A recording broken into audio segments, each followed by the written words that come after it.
My name is Myron Friedman. I'm the director of the Nevada State Museum. Can you all hear me? Yes. Oh, very good. It's great to see so many friendly and old faces here. Old as in, you know, I've known you for a while. And new faces. Lights.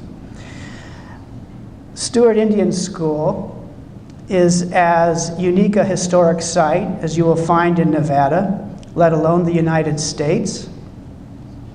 The history it represents is complex, to say the least, and definitely fraught when it comes to the 19th century federal mandate to educate Indian children with a purpose rooted in discriminatory ideas. But that is only part of its complexity, as you will hear, because it is also a story about a community of people bound by the experience of learning formidable skills, creating social bonds, thrilling to school spirit, basking in athletic and academic achievements, and all of that spanning generations. And I got a glimpse of this on Nevada Day, reading stories of Stewart Indian School alumni and meeting a few of them. Sherry Rupert, executive director of the Nevada Indian Commission, was there that day as we had worked together to share the school's story here at the museum on Nevada Day. I first met Sherry not long after starting my new job here in April. Myself and a few of the museum staff went out to visit the Stewart Indian School site and connect with the staff of the Nevada Indian Commission. And I knew something of Sherry's busy schedule. She is the first American Indian woman to be appointed a member of Governor Sandoval's cabinet. She chairs an important state tourism committee on Nevada's Indian Territory, is the recipient of several statewide excellence awards in tourism, and for her work to advance Indian education in our state, she earned a Human and Civil Rights Award from the Nevada State Education Association. And she serves on the U.S. Department of Commerce's Travel and Tourism Advisory Board. And there's a lot more. So suffice to say, I wasn't expecting to get more than a greeting from Ms. Rupert before she would have to be off to continue her work. What would you expect from a busy executive? But I could not have been more wrong. Sherry was generous with her time and ideas, and along with Bobby Rader, the site's new museum director, gave us a comprehensive tour of the buildings and grounds. And by the time we left, her passion and excitement for the future of the Stewart Indian School site infused all of us with keen interest in supporting her and the Stewart Indian School Living Legacy Project to restore and interpret this jewel of Nevada history. So I welcome you to tonight's program to learn about this important project from the Executive Director of the Nevada Indian Commission, Sherry Rupert. I appreciate that wonderful introduction. As Myron said, I am the Executive Director of the State of Nevada's Indian Commission. I am Paiute and Washoe from the area. I'm a proud native Nevadan. I was born here in Carson City, and I grew up in Gardnerville on the Washoe Reservation in the Dresslerville community. And I just want to give all of you a big thank you for coming out tonight to learn more about the Stewart Indian School. But I especially want to thank my family, my biggest supporters, for coming out tonight. I really appreciate it. So I have been with the Nevada Indian Commission since 2004. Appointed by Governor Gwynn in 2005 as the executive director. And it has been a pure joy to work as a public servant for the state of Nevada and work for our tribes also in the state. I am the liaison to Governor Sandoval to our 27 tribes across this rather large state. And I say that because I have the opportunity to go out and visit with each and every one of our tribes. I try to do that annually. Sometimes I don't make it, so it's probably more like every 2 years, but it takes me a good 2.5 to 3 weeks to get out to all of the tribes because I drive. So the Stewart Indian School was established in 1890 and it closed in 1980. It was the only off-reservation Indian boarding school in the state of Nevada. And it was also created by an act of our state legislature in 1888. This is a photo of the original school building out at the Stewart Indian School. It was a 2-story wooden structure. There aren't many wooden structures left out at the campus. The campus is 110 acres, 72 buildings. So it's rather large. But actually the acreage is about half of what it originally was. So the school started as the Carson Indian Training School in December of 1890 with just 37 students and 3 teachers. So it was really small to begin with, but by the end of the first year there were about 100 students there at the school. And in the later years, if we look at the enrollment, there were about 500 students there at any one time. I think we all know what a boarding school is. We may have attended one ourselves or seen them in the movies, and usually most people's perception of a boarding school is somewhere where you go away from your families and you get prepared to go on to a university or a college. That was not the case with these Indian boarding schools. These were very different in that these were instituted by the federal government across the nation to remedy the Indian problem. And the Indian problem was that the federal government was having a hard time getting the land away from the Indians. And so what they decided to do was, of course, remove our Indian people from their homelands and put them onto reservations. And they started to enter into treaties with the tribes. And what the treaties said was that in exchange for your land, we, the federal government, promise to provide you with education, with housing, with health care, and those promises haven't always been kept. And so what they did was they came up with this idea of these Indian boarding schools. And they thought that if they could remove the Indian children from their homes and from their people and take them to these Indian boarding schools and immerse them in a different language and culture, then these children would grow up to be leaders of their tribes. And when they did so, the federal government felt that they could more easily get the land away from the tribes. So they began to remove the children, sometimes forcibly, sometimes without parents knowing where their children were going. Initially, the children of the Indian chiefs were targeted, really used as leverage with the chiefs, telling them that, you know, if you don't send your children, then we are going to withhold food from your tribe. We're going to withhold those necessities of life to you if you don't send your children. So they really had no choice but to send them. There was no visitation by the families to these children. By design, they took these children far away from their homelands. And even here in Carson City at Stewart, Clear Creek runs down from Lake Tahoe and runs on the south end of the campus. And the families of the Indian students here at Stewart would camp on the opposite side of Clear Creek, just to be close to their children. They couldn't cross the creek, they couldn't visit their children, they couldn't talk to their children, but they wanted to be close to their children. This photo here is of a Navajo man named Tom, and he attended the very first Indian school in Carlisle, Pennsylvania. And you can see as he arrives off of the reservation on the left-hand side, as compared to him 3 years later on the right-hand side. And you'll notice that he looks very different. And that's exactly what they wanted. They wanted him to look different, right? They wanted him to look like everybody else. But really what they were striving for was for Tom's value system to change, for him to change the way he thought about things and how he would make his decisions.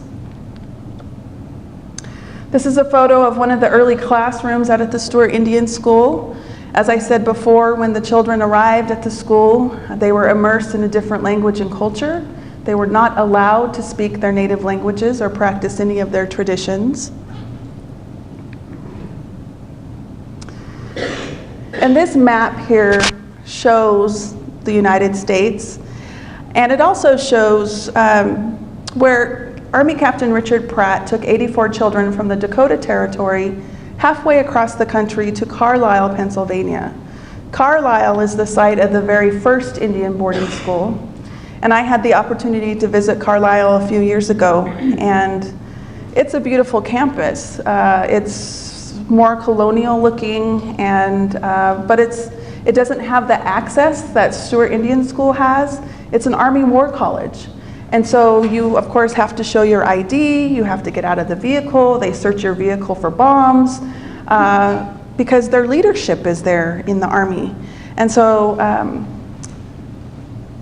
it's not something that you can just go and visit freely like you can here at the Stewart Indian School. It also doesn't have a lot of interpretation. If you went there, you really would not know that that was an Indian boarding school. You don't know the story of that place. And so I was a little disappointed in that. So the Stewart Indian School was one of the first 25 of the schools that were instituted across the nation, but there were hundreds of these Indian boarding schools in our nation. Okay, I'm going to try to do this. I'm going to try to show you a video clip from a mini-series called Into the West. And I always like to show this because it does a really good job of showing what it might have been like, or what it was like for the students that arrived at the very first Indian boarding school.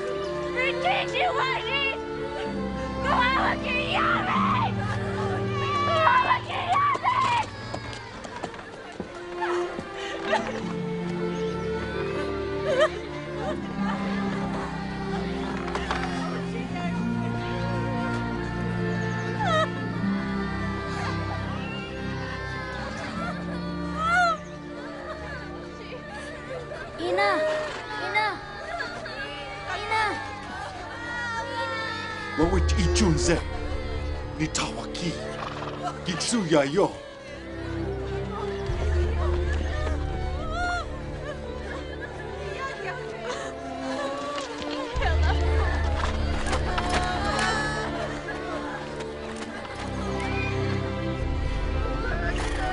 Fortitude, Mrs. Wheeler. Our task awaits.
All right.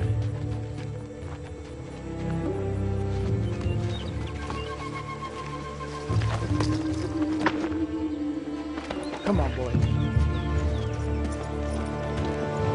Easy job. Hey, Don't make this more difficult. I'm just scared.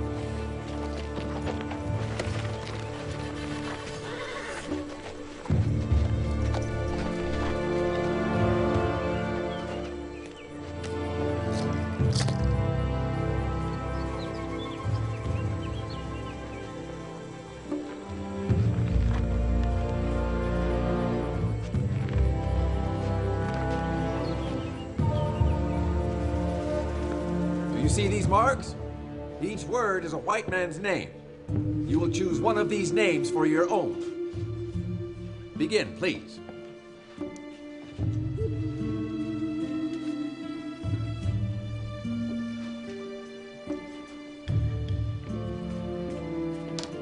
Hiram. Meredith? Walter.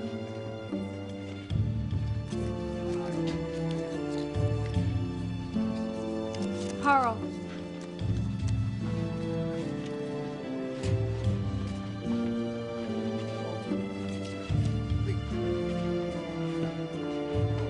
George.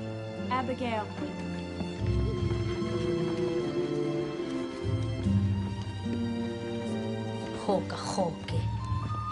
Come along, children. Get your clothes. This way. Move. Through. Find a bed. Keep moving. Along. Take these and put them on. Move along. Trousers. Find a bed. This is for you. Get your clothes. Keep moving.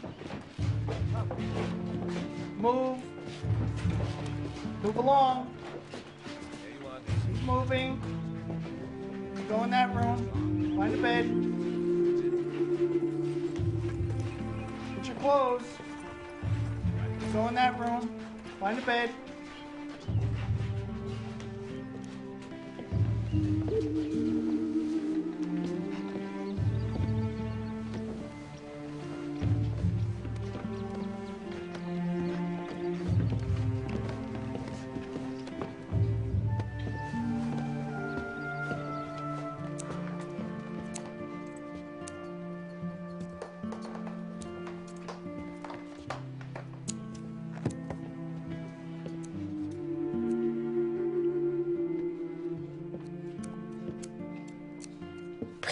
Luhamila Hanske Womaspe Waki.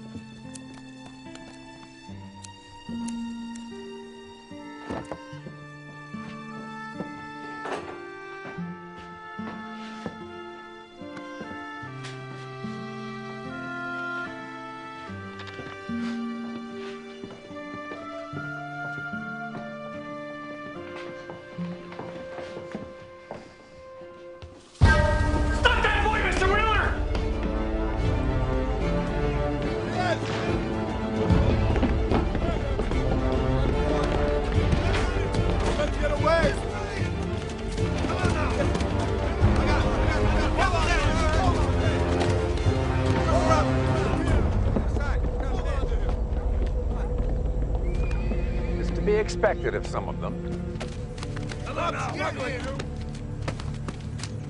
An Indian man only cuts his hair in times of great mourning. Surely, if it's their tradition. Old habits must be unlearned. The sooner the better.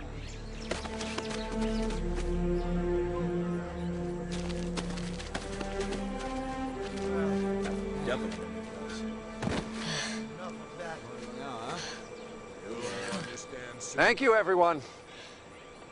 Back to your duties. All right, so you can see why I really like that video, because it's really compelling and evokes a lot of emotion, especially in children. When I do this presentation for children, I mean, they are mad, they are sad, and I understand. When I watch that video, I have mixed emotions. It's harder some days than others to watch that. And I think that's probably because as Native people, we are connected. Those were our people. Those are our relatives that went through those situations and went to these schools. The other thing that I like is that it shows you the whole process for these children as they are taken from their reservations by buckboard and taken to Carlisle, lined up immediately. Everything outwardly making them look Indian is taken away. Captain Pratt walks over to the young warrior and pulls off his medicine wheel, and he doesn't understand why. You know, why is he taking that away from me? That was given to me by somebody in my family or somebody of significance in my tribe. That medicine wheel carries medicine, carries prayers for my journey. Why would he take that away? And it was because the federal government was trying to teach them a different way. And then we saw the students having to pick a Christian name off of a blackboard in English and cursive. So they didn't understand what they were doing. But now all of a sudden, here I am having to make a choice on what my new identity is going to be, on this new person I'm going to become. And they were issued uniforms and bedding and made to cut their hair. And the young man says, why do I need to cut my hair? I can learn their ways with my long hair. So he runs away.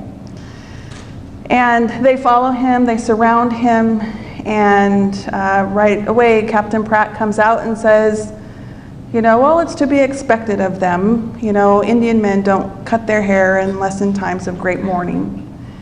And the young teacher, you can tell she's conflicted on what she's doing. Is this right? It doesn't feel right.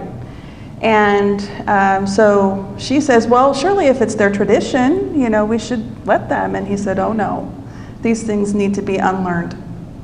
And so that's what these schools were all about. Changing our children and having them unlearn what they've been taught by their own people. And so then he sits out there, if we watched a little longer, and he begins to sing and to pray to Tunkashla, to Creator, for help, and no help comes. So he ends up cutting his own hair. And so that's a lot of what I learned from students, from alumni that went to the school, is that place was a place of loneliness for them. It was a place where they felt as though they had no voice. They had nobody to tell, nobody to talk to. Their families weren't there. And even when brothers and sisters went to the same school, they were separated. So they would just see in passing their brother or sister walk by, but they didn't get to interact with them.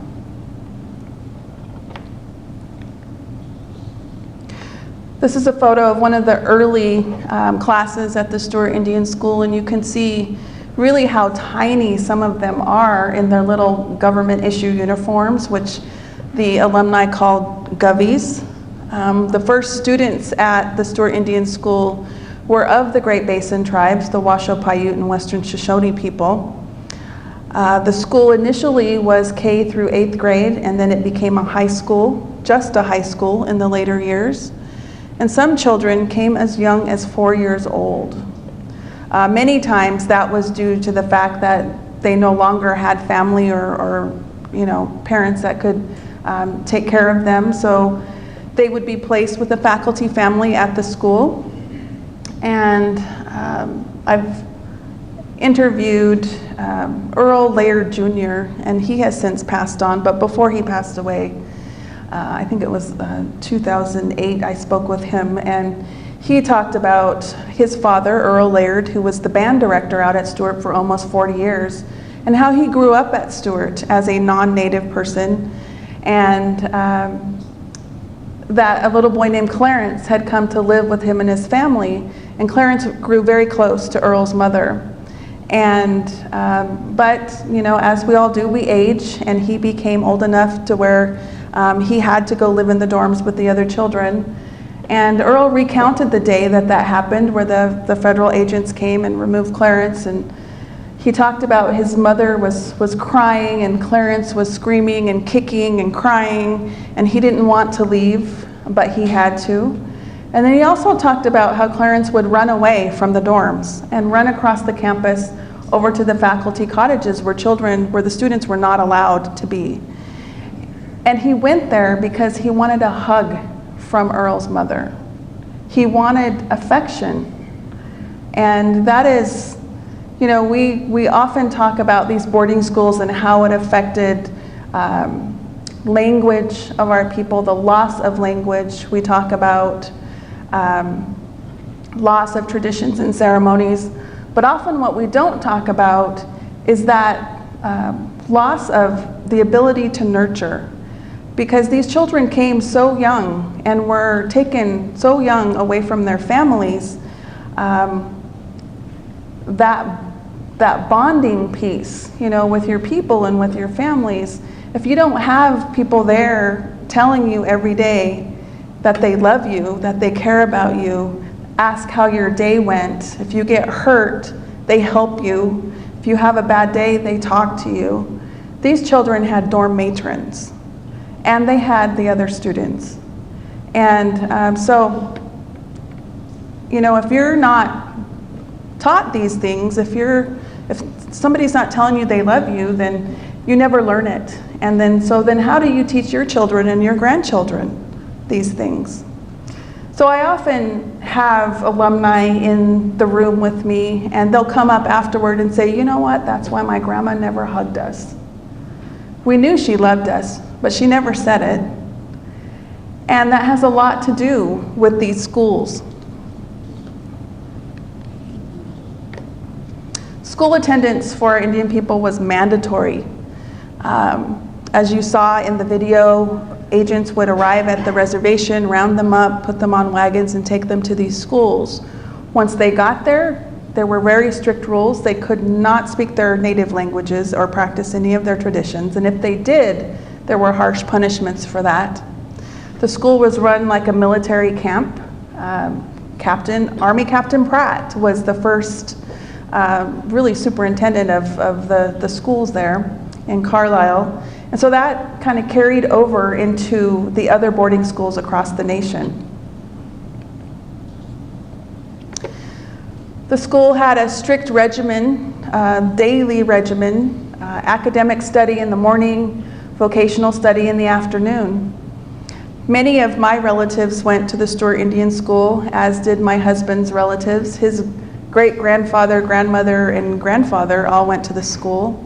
But one of my relatives, Mr. Hillman Toby, he is one of the oldest alumni that I've been able to talk to. He passed away a few years ago, but he was 100 years old.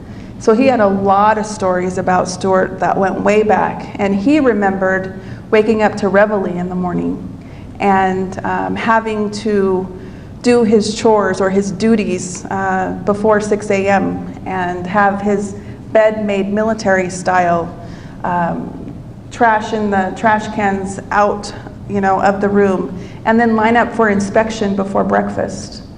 They would, if they passed inspection, they would march to the dining hall. They'd have a certain amount of time to eat, and then they'd have to put their trays up and then march to the classroom for academic study. In the afternoon, vocation, as I said. And that is one thing that we're looking at for the Stewart Indian School is what makes Stewart Indian School unique? What sets it apart from the other boarding schools across the nation? And one of the components is this vocational training. Many of the other boarding schools in the nation had an agricultural focus, but Stewart Indian School was a vocational focus. And that had a lot to do with our climate here in the state. It was not conducive to agriculture, and if it was anything back then like our winter was last year, then you can understand why. The boys and girls were kept separate on the campus as much as possible. Even their curriculum was different. So boys were taught things like ranching, blacksmithing, mechanics, woodworking, painting, and carpentry. Now, I mentioned my husband's family going to the school. His grandfather, John Rupert, went to the school, and our son is named after him, and he is in the back of the room as well. He learned how to be a mechanic at the school, and shortly after he graduated from the school, he established a business here in town, Rupert's Auto Body. And so the auto body shop is still in business, and now his grandson, Ted, runs the auto body shop, and his other grandson, Tobin, has his gem shop right next door. So, ladies, any gems? Christmas is coming up.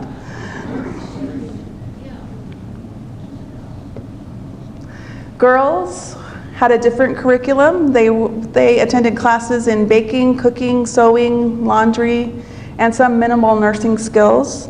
Ben's grandmother, Virginia Rupert, again attended the school, and she learned all of these things. When I got my husband, he was really spoiled because she ironed everything. She was an excellent cook, which I am not. But all these homemaking type of skills. And when she graduated from Stewart Indian School, she went down and she worked at the children's home here in Carson City. And so she would teach the little girls down there things that she had learned at the Stewart Indian School. You might know about Stewart Indian School and the Stewart Indian School Braves. Organized sports began out at Stewart in 1896, and they were rather well known for their athletic ability. This is a photo of one of the early football teams out at Stewart. Oftentimes, the football team would scrimmage against the University of Nevada, Reno. But they are probably best well known for their basketball teams. Very competitive. I hear time and time again, as I'm advocating on behalf of Stewart in Washington, D.C. with our congressional representatives, or even here in the state with our state legislature, about their connection to Stewart, playing ball out at Stewart. My brother played basketball out there. I went to girls' state out at Stewart Indian School. And so I'm just always, I guess, surprised at the connection that people have with the school. And a gentleman here said he has spent a lot of time out at Stewart as well. And, well, a few of you. And so it's rather nice, you know, when I come out into the community and I'm able to talk to people and find out what their connection is. But back to basketball, they were well known for how they played basketball, and it wasn't the, you know, regular way that you would pass a ball. It was rolling the ball down the court. And, you know, these tall competitors that would come out, is really hard for them to get down low and get that ball. So they would make it down the court and make that basket. So they played the state finals championships 3 times in the 1930s and won the state championship in 1966. That was a good year because that was the year I was born. They also had boxing out at Stewart. It was really known as a showpiece for the state of Nevada, a place unlike any other, a place kind of set outside the city of Carson City. And you know, it's got the unique architecture out there of the multicolored stone buildings. And it was very lush back in the day, you know, grassy green areas, rose bushes with trellises connecting the buildings, tree-lined streets. And so people loved to come out to Stewart, again, because of its competitive teams, but also because of the atmosphere there. They had regional boxing bouts out at Stewart, and the boxing team actually won the Golden Gloves team title in 1937. And I love this part because Madison has Square Garden, or New York has Madison Square Garden, and Stewart Indian School had Moccasin Square Garden. And a lot of people remember that. And so we're trying to look through photos and see if we can't find where it said Moccasin Square Garden so we can get that replaced in the gym. Some of the boxers even went to the Olympic semifinals. And so little Billy Turner there on the bottom left-hand side was one of those boxers. And he actually is with the Bishop Paiute tribe. He's a former council member out there. And I met him a few years ago as well, so I had to snap a photo with him. And he actually came down over Nevada Day weekend and participated on our float in the Nevada Day Parade this year. So it was, and I think that's a big part of what I love about working on the Stewart Indian School project is meeting all of the alumni and hearing all of their stories and staying in contact with them, finding out how they're doing. In fact, we make wellness calls sometimes to some of our alumni to find out how they're doing. They had a swimming pool out at Stewart that was built in the 1920s, filled in the 40s. It had a couple of different uses. It was, of course, recreation for the students, but it was also used as a baptismal pond. And we hear that it was filled in because it started to leak into the administration building. This is a photo of the school band, and I mentioned Earl Laird, and you can see him, well, maybe you can see him in the photo here. He's on the front left, marching with the band. And actually, Ben's grandmother, Virginia, is in this photo as well. She played the clarinet for the band. When Earl's father came on by train from Missouri, he met with the superintendent when he got here, and he was told that the band was a public relations tool for the school. That they travel out into the region, they go to rodeos and parades and other schools for competitions. They went into California, and it would show the community that Stewart Indian School was a great place and that they had great students. I mentioned the Nevada Day Parade. Stewart Indian School participated in every Nevada Day Parade from 1896 to 1979.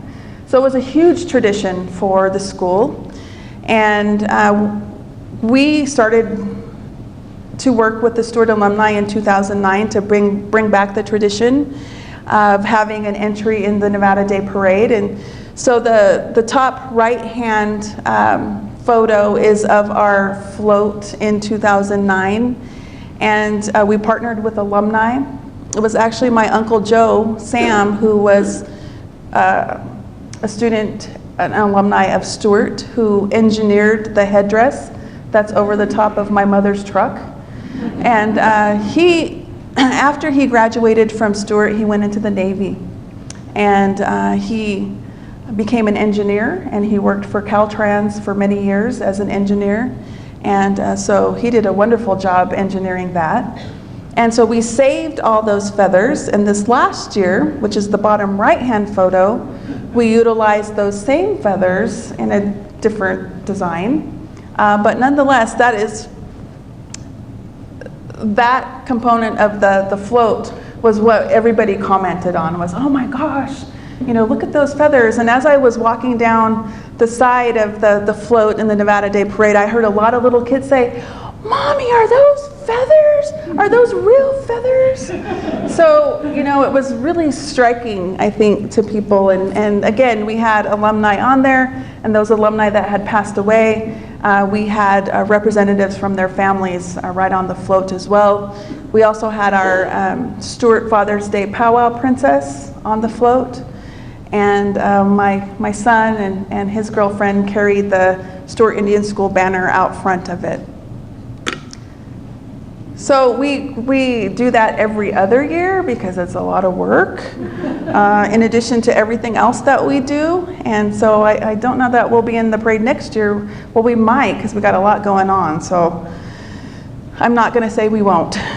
And in 2015, I actually marshaled the parade, the first American Indian female to marshal the parade, but the second Rupert. Henry Moses Rupert marshaled the parade in 1972-ish, early 70s, and he was actually 100 years old when he marshaled the parade. I think there were two or three chairmen that marshaled the parade at one point, and then myself.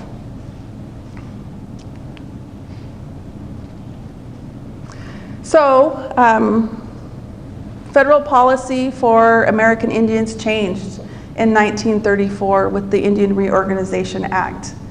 And it's a point in our history where tribes are forming their governments, they're drawing up their constitutions, they're looking at their membership of their tribes, and that changed things out at Stewart as well.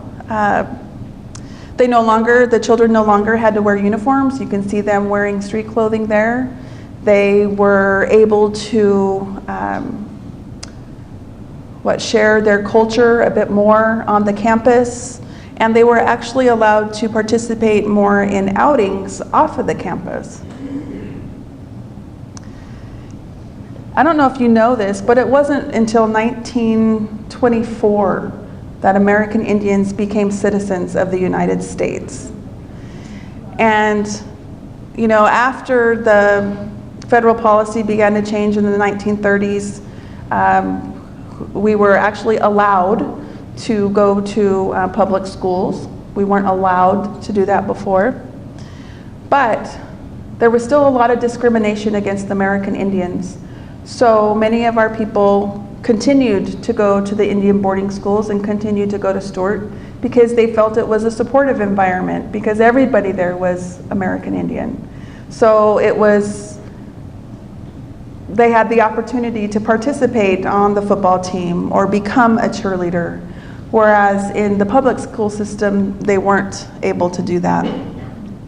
They were also allowed more cultural expression on the campus, and so this is a pageant going on the south end of the campus there. And by the 1970s, there was a waiting list to attend the school.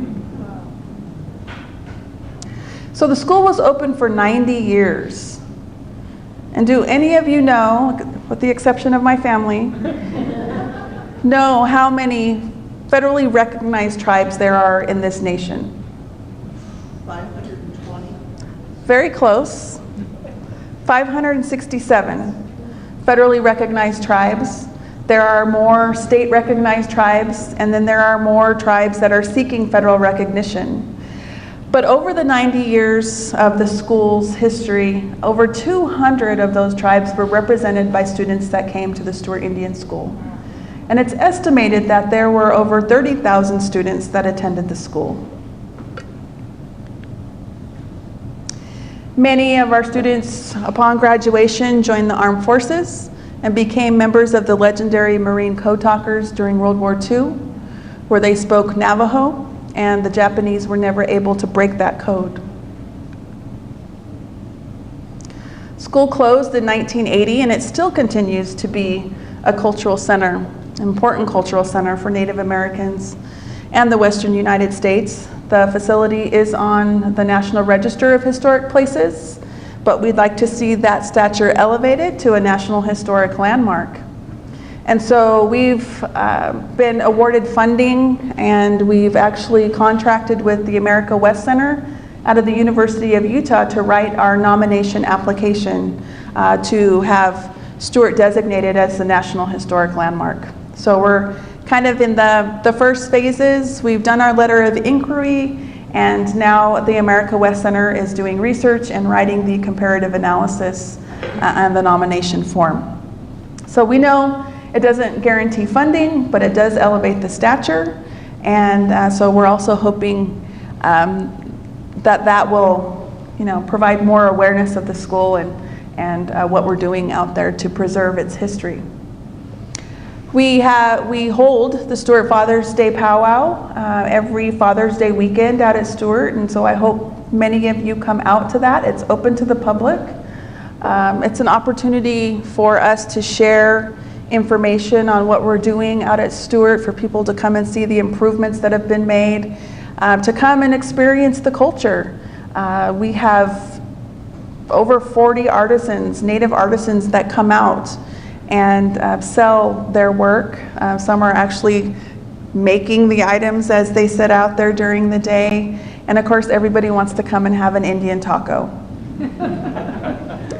It's also an opportunity for our alumni to come back and visit with each other. We recognize them when they come back into town, and we have a reception for them. And we actually give out awards. We do a male, female, and a posthumous award to the Stewart Indian School alumni the Thursday before the powwow starts. So some of you might have also experienced the Stewart Indian School Trail. It's a self-guided cell phone walking tour of the campus. There are 20 audio stops. We did this back, I think, in 2008 as well. It's been a long time. I can't believe it's been that long. But it's recordings of alumni and former employees about their memories of the school, first person, in their own words, about what they remember. And I remember at the time, we were the first ones to utilize the guide by cell phone service for a tour like this in the state of Nevada. And I know that we are the only ones to use the service on an Indian boarding school property. So now we're getting into the new stuff, right? We've talked about the history, but one of the things that's important to us at the Nevada Indian Commission and the Stewart Indian School is not to just stop at the history, but to talk about the perseverance of our people and to talk about the future and all of the good work that's going on in Indian country. And so what we're doing is collecting oral histories of the alumni. The NB 150 Foundation gave us some funding to do 15 oral histories. They're pretty comprehensive. They're recorded and they're transcribed and they're available at the commission, and then we also gave a copy to UNR's Special Collections, and the Nevada State Archives also has a copy of those oral histories. We're in the final stages of our Stewart Indian School documentary. It's called Stewart Indian School, Home of the Braves. We've been working on this for a little while now. I guess it's been about a year. And I love it, but I'm a little biased. But it really talks, it kind of gives you the context of the boarding schools and how the government was thinking at the time and how it all came about. And then it specifically talks about Stewart Indian School. We have first account interviews in there of alumni. And then we again talk about the perseverance of our people, the survivance of the alumni, the students of the school, and then the future that the Stewart Indian School has. Wanted to just briefly talk about the legislative sessions really that have made this possible. And I shouldn't say just the legislative session. It has a lot to do with the governor, Governor Sandoval. He's been a huge supporter of the Nevada Indian Commission, of the tribes, and of the Stewart Indian School especially. I remember when I met with him before his first inauguration, and I was kind of doing my song and dance and talking about the Nevada Indian Commission and all the wonderful things that we do, and then I mentioned the Stewart Indian School, and he's like, "Oh, I played basketball at Stewart Indian School." I'm like, "Really?" And he's like, "Yeah." He's like, "You know, Stewart has a real soft spot in my heart." And I was like, "Oh, okay." So we became really good friends really quick. And so in the 2015 legislative session, he included a budget for the Stewart Indian School. So we received 2 new positions, the museum director and curator, and they are both on staff now, and they are working toward establishing a cultural center out at Stewart. We also were able to get past the Senate Bill 63, which created a gift fund for the Indian Commission, and also designated the commission as the coordinating agency for the Stewart Indian School future uses and activities. And that's huge because there has never been a plan for the Stewart Indian School, and the tribes and the native people in the state of Nevada had never had a voice and never had a say in its future. And so through the Indian Commission, we now have a voice, and we actually have a say when other state agencies or non-state agencies want to come onto the campus and use it for any activity, or they want to change some of the buildings or the structure or remodel of the buildings. Now the Indian Commission has to sign off on it, which is great, because now we know everything that's going on out at Stewart Indian School. We also received some capital improvement funds from the legislature, and that was for design and construction documents on a welcome center, and also to begin a master plan of the Stewart facility.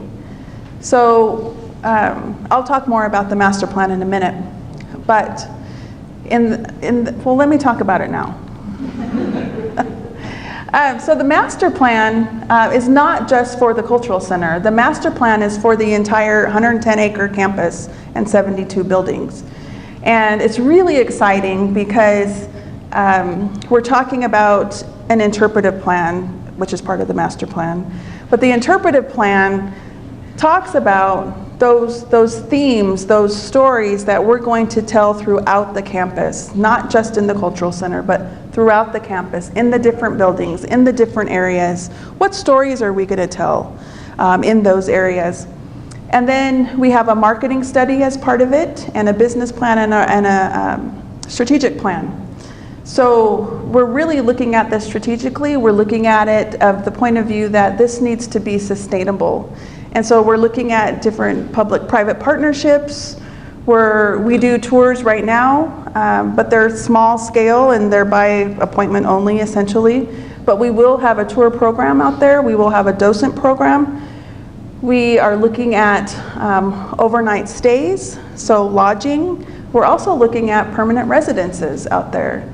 We're looking at artists in residence having their own place to do their artwork, and maybe we bring a tour through and people can buy their artwork while we're there, while they're there. So there's a lot of opportunity out at the Stewart Indian School, and I think that's what's so exciting for me, because the campus has sat there for so long, boarded up, not a lot going on, the state using it really for a training facility, not a lot of life to it. And so that's what we want to do. We want to bring back life, and we also want to bring back those things that were meant to be taken away from us. So we want to bring the language back. We want to teach the language. We want to bring back the ceremonies and traditions, and we've kind of done that. I mean, we have the powwow there. So we want to bring all those components back that were taken away from us. Okay, now I'll talk about the legislative session. This last one, which was a big one, because Governor Sandoval included us in his State of the State address for the second time, and he kind of gave a preview of what was to come. But he included $5.7 million for the Stewart Indian School in his budget, and the legislature approved it.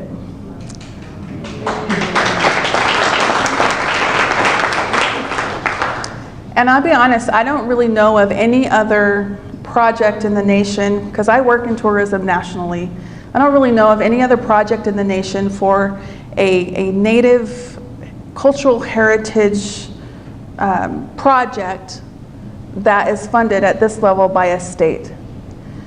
So they approved $4.5 million for construction and exhibits on our cultural center and a welcome center, and $1.2 million for a new roof and feasibility study on the old gym out at Stewart. And that's the building everyone remembers.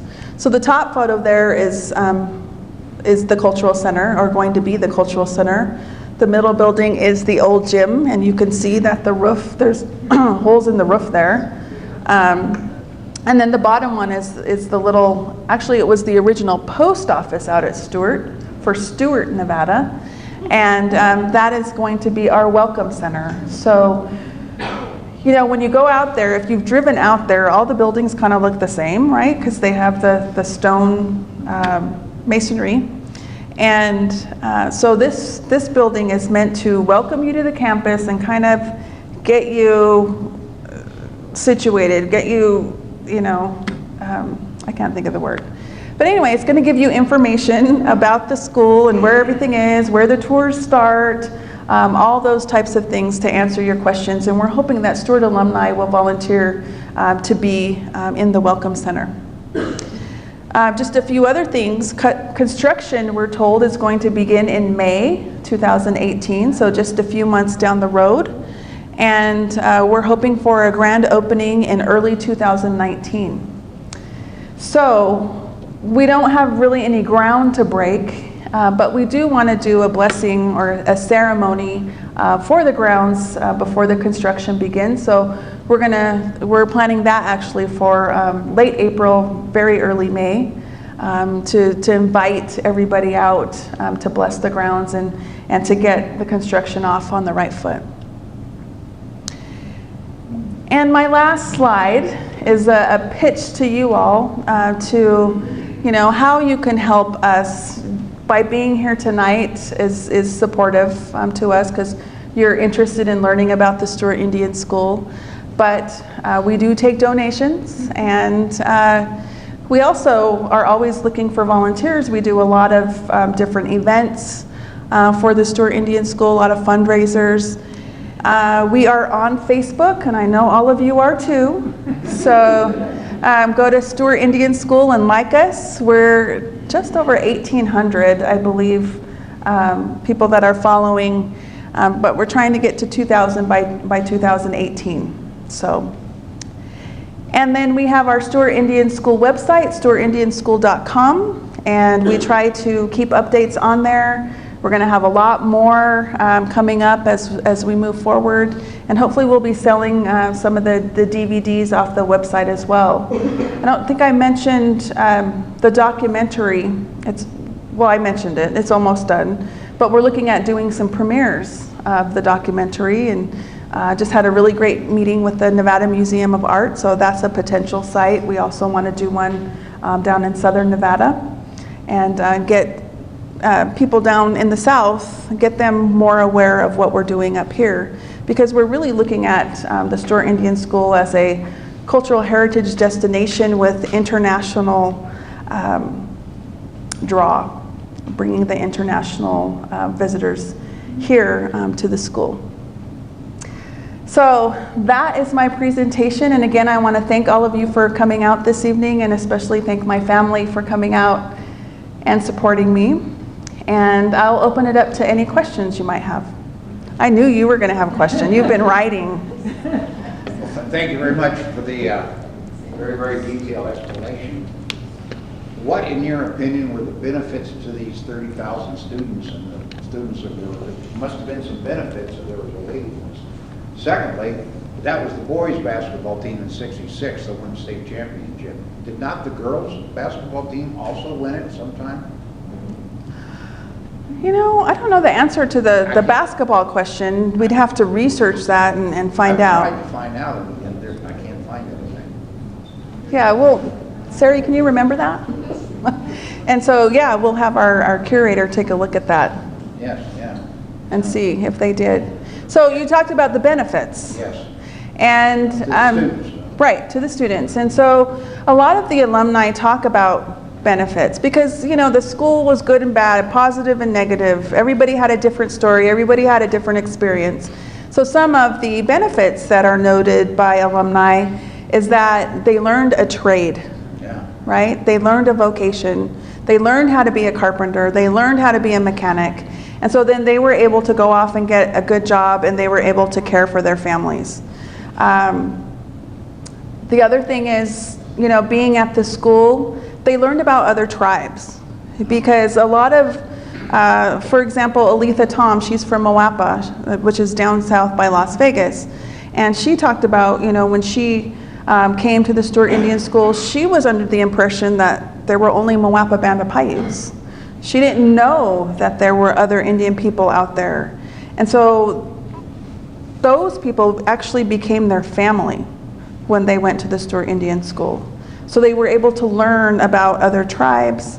And so they also built lifelong relationships with these people because they became their family. They spent so much time together away from, their real families, I guess you could say. And so many of them still keep in contact and are still very good friends to this day. Great. Yeah. Yes. I was asked this question this morning in Under One Sky. Did any of, I don't know, any white students ever go to, the Anglo students go to the Stewart Indian School, like the children of the teachers? So she's asking, did any white students ever go to the Stewart Indian School? And are you asking if they were students at the school? Yes. No. Okay. They were all American Indian students. It was a Bureau of Indian Affairs school. That's right. Yeah. But some non-native people lived out at Stewart because their families taught out at school. So they lived out there, but they didn't go to school They there. lived under Carson schools. Yeah. I think you had a question. This is perhaps beyond the scope of Stewart, but on a nationwide level, when students graduated, was there any effort to repatriate them to their home tribes? And once they did get home, were they even able to speak their native language? So did everybody hear that question? Essentially, it was, after they graduate, did they go back home? Yes, in some cases, they did go back home, but they had a hard time because, as I mentioned earlier, they had a new identity, right? They were different now. Many didn't have their language anymore. Some kept their language.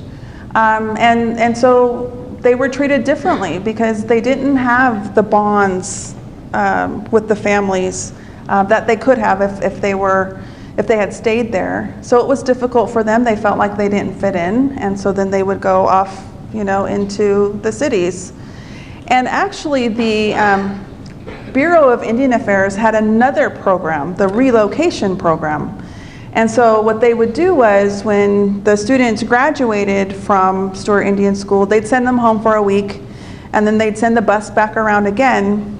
And what they had done was found them jobs in San Francisco or down in LA or San Diego, and then they would bus them out to these places and say, okay, here's your job, this is where you're gonna stay, see you later.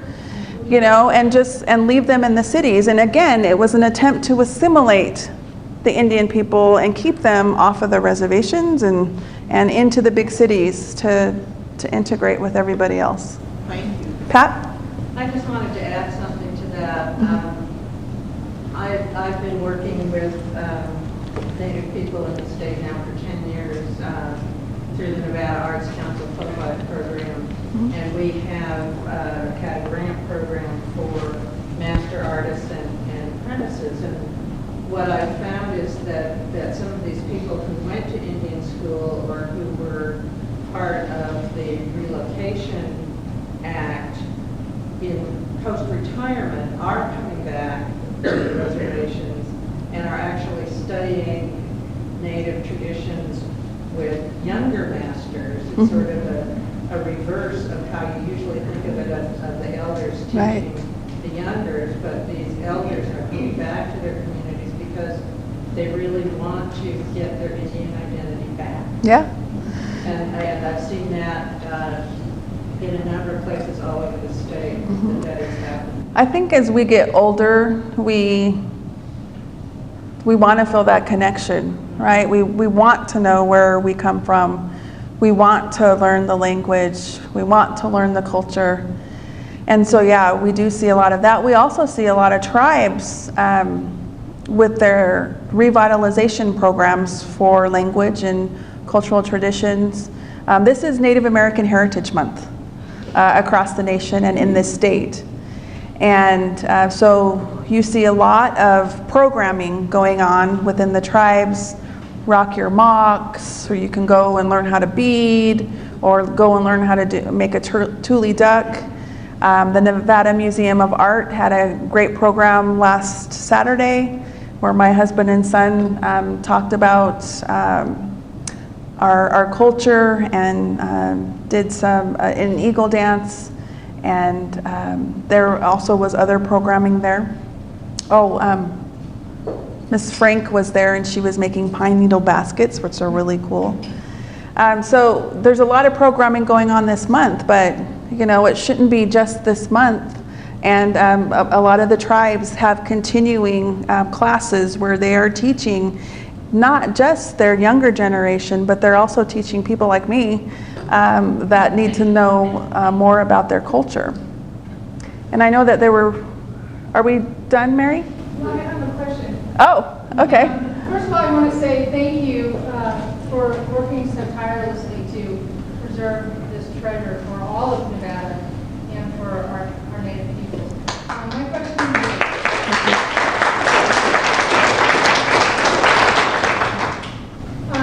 there's about 30,000 students who went there. How are you going about trying to find so many of your alumni to record their stories? How do you reach out and find them? Yeah, that's tough because see, it's kind of a global world, right, at this point. And so we kind of know where, you know, there's clusters of alumni.